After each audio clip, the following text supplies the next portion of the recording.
अपनों की मृत्यु का दुख क्यों होता है? एक बार किसी ने मेरे से पूछा कि हम अहंकार के कारण इतना जानते हैं खुद को जितने शरीर हैं, क्योंकि जानने वाला भी शरीर होता है। तो अगर सिर्फ शरीर से जो भी जाना जा रहा है, शरीर के थ्रू उसकी नेति नेति करके, फिर मतलब जो मैं शरीर के थ्रू जान रहा हूं, इसीलिए मैं खुद को शरीर जान रहा हूं। जो भी मैं शरीर के थ्रू जानता हूं उस पर विश्वास हो जाता है या फिर? तो मेरा जवाब था कि जो आप बोल रहे हो वो बिल्कुल ठीक है। जो शरीर के लिए है वो शरीर के लिए तो तथ्य है ही ना, तो उसको वहीं पर रोक दो। शरीर के लिए तथ्य है, आप क्यों बीच में घुस रहे हो? ठंड शरीर के लिए तथ्य है, आप मत घुसो। विश्वास ठीक है, विश्वास ठीक है। वो कोई यहां पे लाके गरम चिमटा लगा दे, आप बोलो कि विश्वास नहीं करना, क्यों नहीं करना? शरीर है, उस पे तापमान डालोगे तो वो शरीर के लिए है, शरीर रहे। और इससे ये जरूरी थोड़ी हो जाता है कि वो शरीर के अंदर वो भी रहे। जो कहता है कि मैं उसका होना क्यों जरूरी है? कोई लाके यहां कुछ गरम गरम छुआ देता है तो मैं से पूछ के हाथ हटता है, क्या होता है? रिफ्लेक्स एक्शन में मैं के लिए समय भी होता है। हम ही हैं, कर्ता मैं ही हूं, बस यहां समय नहीं रहता, वहां थोड़ी उसकी पोल खुल जाती है। और इसीलिए अहम और समय साथ साथ चलते हैं। और इसमें भी अगर धीरे धीरे यहां पर गर्मी लगे तो अहम ताबा ठोक देगा। अभी एकदम अचानक से कोई गर्म चीज छू जाए या करंट लग जाए तो फिर थोड़ा मजबूर हो जाता है, झूठ उतना नहीं बोल पाता, फिर मानना पड़ता है कि इसमें मेरा तो कोई रोल ही नहीं है। या आप सो रहे हैं, पीछे से किसी ने एक तार छुआ दिया करंट का, एकदम उछल जाएंगे। तब भी बोलेंगे क्या कि एक विद्वान, सद्गुणी और चरित्रवान पुरुष होने के नाते मैंने विचार पूर्वक यह निश्चय करा कि मुझे उछलना चाहिए?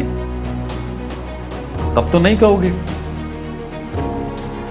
जैसे जो चीज उस तार के साथ होती है, सहसा आपके बिना, विदाउट यू, जीवन मुक्ति का मतलब है कि वैसे ही पूरी जिंदगी भी चल सकती है आपके बिना। यही है जीवन मुक्ति, यही है वो मरण जिसके बाद मृत्यु नहीं आती। आप अपने बिना जीना सीखो। फिर वो कहने लगा कि सर, दूसरों की मृत्यु का दुख और खुद की मृत्यु का डर कब है? वो भी शरीर के लिए ही रहेगा। हमारे लिए तो जो है बस उसको यही जानेंगे कि हां ये शरीर के लिए है। तो मेरा जवाब था कि जितना उनकी मृत्यु का दुख होता है उतना ही अपनी मृत्यु का डर होता है। उनकी मृत्यु हमारी मृत्यु की याद दिलाती है। और किसी की भी मृत्यु के दुख के मूल में अज्ञान बैठा है। जब अज्ञान नहीं रहता तो रिश्ते में बिछुड़ने का डर नहीं रहता, और रिश्ते में एक संपूर्णता रहती, ऐसी संपूर्णता जो हर पल संपूर्ण है, सो समाप्त है। समाप्त से मतलब यह है कि आगे के लिए नहीं है कुछ, उसमें लंबित पेंडिंग नहीं है। संपूर्ण का मतलब होता है कि अभी ही पूरा, अभी ही पूरा है, तो आगे के लिए कुछ बचा नहीं है। तो ये थोड़ी कहेंगे हाय तुम चले गए, अरमान शेष रह गए, जो है अभी है, टोटल है, एब्सोल्यूट है, फिनिश्ड है, समाप्त है। कोई चीज कल पर छोड़ी ही नहीं है। कामनाएं छोड़ी जाती हैं कल पर, और डर छोड़े जाते हैं कल पर। हमारी तुम्हारी बात में ना कल की कोई कामना है, ना कल के लिए कोई डर है, जो है आज ही पूरा है। जब रिश्ता ऐसा होता है तो फिर उसमें विदाई भी सहज रहती है। अब विदाई कैसी होती है? इससे कल्पना मत करने लग जाइएगा। रिश्ते को भरा पूरा रखिए। किसी के साथ कामना का रिश्ता बनाओगे तो ये तो होगा ही कि आम बड़ा करा था, फल आने से पहले कट गया। हाय हाय करके रोगे या कि अभी तक इनके फल देता था, कितने फल देता था, अब अगले बार से नहीं देगा, फिर से रोगे। एक हेल्दी रिश्ता माने ऐसा जिसमें भविष्य नहीं है, वो वाला नहीं कि कल मेरे बच्चे बड़े होंगे तो मुझे बड़ा आराम देंगे। मेरे बाद भी इस दुनिया में जिंदा मेरा नाम रहेगा।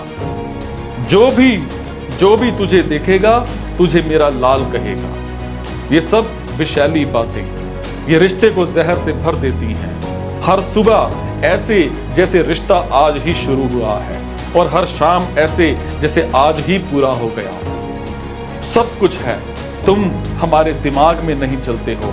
दिमाग में वो चलता है जो अधूरा है, दिमाग में वो चलता है जिससे अभी हिसाब बराबर करना होता है। हमारा तुमसे हिसाब सदा बराबर है अकाउंट्स की भाषा में। इसको क्या बोलते हैं? हमारी बुक्स बैलेंस जाना। कुछ अभी लेनदारी बाकी है, ना देनदारी बाकी है। सब बिल्कुल बढ़िया है। प्रेम से अपरिपूर्ण आदमी तो स्वार्थी होता है ना।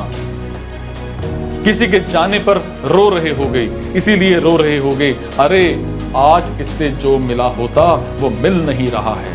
माने भविष्य का बहुत ख्याल था और अगर इसीलिए रो रहे हो कि अभी इसे हम कुछ दे सकते थे, दिया नहीं तो काहे को हाथ बांधा था। दिया क्यों नहीं, पहले ही क्यों नहीं दे दिया। जितना देना है आज ही दे दूं ना। भीम ऐसे तो बस पेटवान थे, पर ज्ञानवान युधिष्ठिर पर एक बार बहुत हंसे थे। पता है वनवास में थे सब लोग, जाने कौन लोग मिले युधिष्ठिर को।